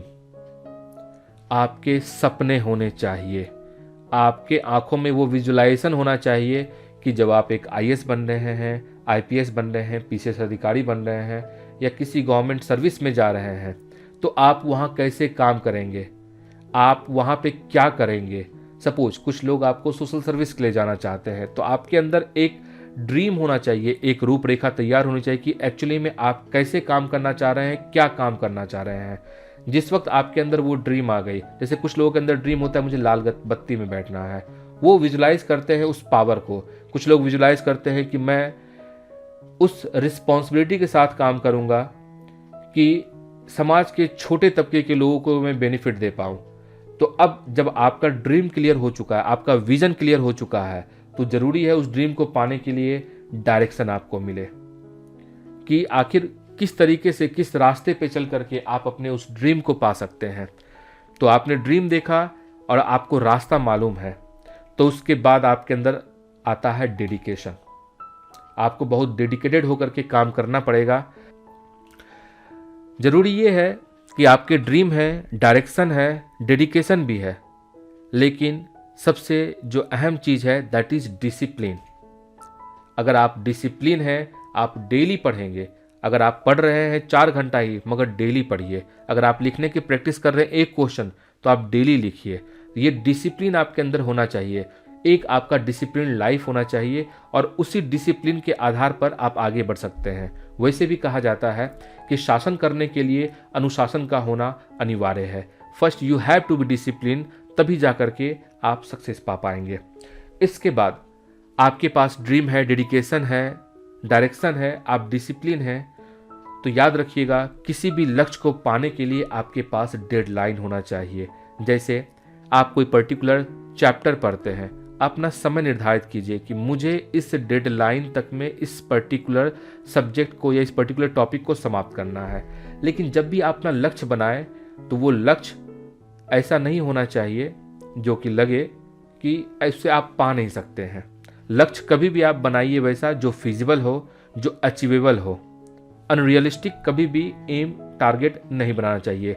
तो डेडलाइन आप मीट करें, आप एक रियलिस्टिक टारगेट बनाएं, सेटअप करें, अपने डेडलाइन को मीट करें। तो याद रखिएगा ये 5 Ds आपके सक्सेस का मंत्र है। इस 5 Ds को आप जिस दिन अपनाते हैं, उस दिन आपकी सक्सेस आपके पास, आपके काफी नजदीक पहुंच जाती है। अब हम लोग इस चर्चा के अंतिम पड़ाव की ओर जा रहे हैं, जहां पर की बात करेंगे एबनिशियो चैनल की क्या भूमिका होगी आपके इस पूरे प्रिपरेशन में। पहले दोस्तों आपको मैं बता चुका हूं, एबनिशियो लैटिन वर्ड है जिसका मतलब होता है फ्रॉम द बिगनिंग। अगर आपको किसी पर्टिकुलर सब्जेक्ट में, सपोज हिस्ट्री में एंशिएंट इंडिया ही पढ़ाया जा रहा है और एंशिएंट इंडिया में आपको सिंधु घाटी पढ़ाया जा रहा है, तो याद रखिएगा उसमें आपको वेरी फर्स्ट पॉइंट से, बिल्कुल 0 लेवल से आपको बताया जाएगा हायर लेवल तक, जहां पर कि आपके नॉलेज को इनरीच किया जाएगा। हो सकता है कि शुरू में आपको बोर लगे, आपको लगे कि ये क्या पढ़ाया जा रहा है, ये तो आप पढ़ चुके हैं। तो याद रखिएगा यहाँ जो वीडियो मटेरियल प्रोवाइड की जाएगी, ये सारे के सारे लोगों को ध्यान में रख करके की जाएगी। उन लोगों के लिए भी है जो पहली बार इस फील्ड में आ रहे हैं, उन लोगों के लिए भी है जिन्हें सफलता नहीं मिल पाई है, क्या कमी रह गई है वो इसमें ढूंढ पाएंगे, और उन लोगों के लिए भी है जो कि अपना रिवीजन करना चाहते हैं। तो इस चीज़ को ध्यान में रख करके इस वीडियो को आपको बनाया जा रहा है। तो यहाँ पर आपको प्रारंभिक और मुख्य परीक्षा की वीडियो क्लासेस प्रोवाइड की जाएगी, जिसका कोई चार्ज आपको पे नहीं करना है। It would be free of cost. साथ ही साथ यहाँ आपको वैकल्पिक विषय आपको पढ़ाया जाएगा, वो भी पूरा का पूरा मुफ्त, कोई चार्ज नहीं। यहाँ आपको वैकल्पिक विषय पढ़ाया जाएगा। आपका सक्सेस होना ही हमारे लिए सबसे बड़ा पेमेंट होगा। इसी कारण जो भी वैकल्पिक विषय पढ़ाया जाएगा वो यहाँ फ्री ऑफ कॉस्ट होगा, जहाँ पर कि एंटायर सिलेबस कवर करने की कोशिश की जाएगी। वैकल्पिक विषय में फिलहाल हिंदी साहित्य आपको पढ़ाया जाएगा, संस्कृत साहित्य पढ़ाया जाएगा, पॉलिटिकल साइंस पढ़ाया जाएगा, हिस्ट्री आपको पढ़ाया जाएगा। इसके अलावा यूपी पीसीएस, यूपीएससी और अन्य एग्जामिनेशंस के लिए जनरल हिंदी की क्लासेस होगी। देन यहाँ पे आपको ऐसे राइटिंग कैसे किया जाए, कैसे बेहतर नंबर लाया जाए, कैसे अपने नंबर को बढ़त में लाया जाए जिससे कि आप अच्छा अंक प्राप्त कर सके और अच्छा रैंक प्राप्त कर सके, तो ऐसे राइटिंग के बारे में बताया जाएगा। यहाँ पे जीएस पेपर 1 से लेके 4 तक आपको सारा का सारा पीटी और मेंस दोनों ही स्तर पे पढ़ाया जाएगा। साथ में आपको बताया जाएगा कि एनसीईआरटी कैसे पढ़े और अगर ज़रूरत पड़ी तो आपको एनसीईआरटी भी पढ़ाया जाएगा। देन इसके बाद इस सारे क्लासेस के बाद और इन बिटवीन यदि आपका फीडबैक मिलता है और लगता है कोई डाउट सेशन रखना है तो डाउट सेशन रखा जाएगा। अगर ज़रूरत पड़ी तो लाइव सेशन भी आपको रखा जाएगा। देन उसके बाद हम लोग टेस्ट सीरीज चालू करेंगे और ये टेस्ट सीरीज होगी पीटी से और मेंस के एग्जामिनेशन से रिलेटेड होगी। इस टेस्ट सीरीज के आधार पर जो आपका इवैल्यूएशन किया जाएगा, ये बताया जाएगा कि कहाँ आपके आंसर राइटिंग में कमी रह रही है जिससे कि आप नंबर नहीं आपको मिल पा रहा है। तो ये जो मूल्यांकन किया जाएगा वो सब्जेक्ट एक्सपर्ट के द्वारा किया जाएगा। देन उसके बाद आपके उस पर्टिकुलर कॉपी पर आपको पर्सनल फीडबैक आपको दी जाएगी ताकि आपको पता चल सके कि आपकी वीक पॉइंट क्या है, किस जगह पे आप सुधार कर सकते हैं और कहाँ से आप बेहतर नंबर आप ला सकते हैं। देन उसके बाद चर्चा किया जाएगा कि आखिर आपकी राइटिंग कैसी होनी चाहिए, किस प्रकार से आपकी राइटिंग स्किल डेवलप होनी चाहिए, राइटिंग स्ट्रेटजी क्या होनी चाहिए ताकि आप अच्छा नंबर प्राप्त कर सके और अपना चयन सुनिश्चित कर सके। इन सारे चीज़ों के साथ एबनिशियो परिवार आपके साथ आता है। इस चर्चा में हमारे साथ रहने के लिए आपको बहुत बहुत धन्यवाद। आपसे अनुरोध है कि यदि आपको यह वीडियो अच्छा लगा हो तो आप इसे लाइक करें, सब्सक्राइब करें तथा शेयर करें ताकि हम नए वीडियो लेकर के आपके सामने आ सके, आपको किसी भी पर्टिकुलर टॉपिक पर बेसिक से एडवांस लेवल तक की जानकारी प्रोवाइड कर सके। धन्यवाद।